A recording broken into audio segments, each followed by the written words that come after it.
Hello friends, welcome to our channel. साधारणतः पुरुष माने कठिन काम करती।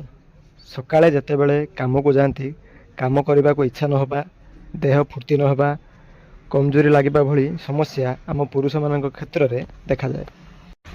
आसंतु जानिबा एही सब समस्या ठारू केमिति आमे मुक्ति पाइबा। आपण माने रिवाइटल एज कैप्सूल विषय रे अल्प बहुत शुणिथिबे एवं टीवी रे मध्य आड देखिथिबे। आसंतु आमे आज रिवाइटल एज कैप्सूल विषय रे जानिबा।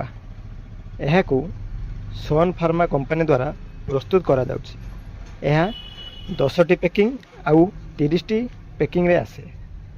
30टा पैकिंग को 320 टंका पड़े। एहा भितरे iron, zinc, antioxidant, vitamin B1, B2, B6, magnesium भली विटामिन अछि। रिवाइटल एज कैप्सूल रे 10 प्रकार विटामिन आउ 9 प्रकार मिनरल अछि।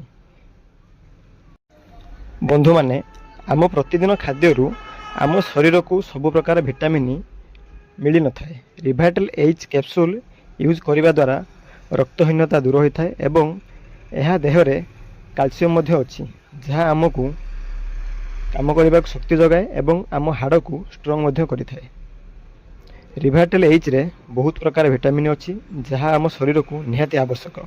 यह 18 वर्षर ऊर्ध्व व्यक्ति मान क्षेत्र में राति रे गोटाए खाइबा परे यूज करा जाए। आसंतु जानिबा एहार साइड इफेक्ट कौन। यह किछि व्यक्ति क्षेत्र में मुंड बिंधिबा भली समस्या देखा जाए। यह थिला आजिर वीडियो।